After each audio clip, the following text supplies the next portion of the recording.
There's a scene at Daredevil somewhere, and then there's rain that's pouring down on someone, and through the droplets bouncing off the person's face, he's able to hear and visualize what the person looks like. I'm like, that's completely ridiculous. You know? A lot of people are like, yeah, Josh, you're like just like Daredevil. What's your superpower? I was like, nothing. like, I can smell better, I guess. Some people might be inclined to define me as, yeah, that blind guy. When they first approach me, they want to know all about my disability, right? How are you able to do this? Wow, it's so amazing. It's so cool that you're able to use a phone, you know? Like, you just want to feel like a normal person, that you're interesting as yourself. And that people want to know you because of you, and eventually come to care about you because of you. One of the things that I really appreciated about my girlfriend when we first met was we talked about my adventurous eating habits and the fact that I've tried things like chicken testicles. Like, what, you've eaten like chicken balls? She didn't even really think about the fact that I was vision impaired. So if someone has reservations about dating someone with a disability, I think that's fine. I'm just not going to be able to live up to the kind of masculine standards that some women might have or desire. Okay, that's all I can do. One of the things that I realized, and that is very underrated about people with vision impairments, is how lonely it was. I couldn't see people's nonverbal cues.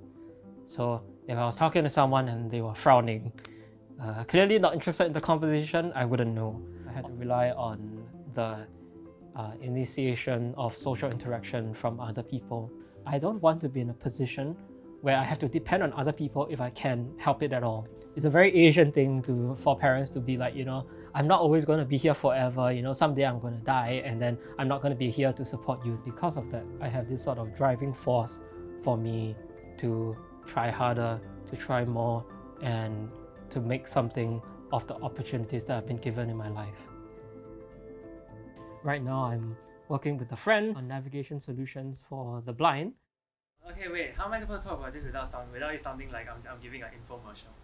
Okay, sound like you're giving an infomercial. This is what you worked on. Super simple. It's just the this and that and that. Okay, so there's the this, there's the that, and then there's the that. okay, I'm sorry. Okay, yes. Yeah, so how this works is there are 3 ultrasonic sensors embedded into the front of the device.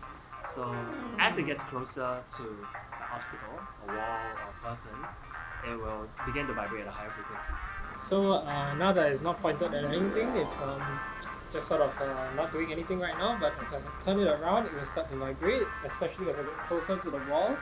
And you know, there we go.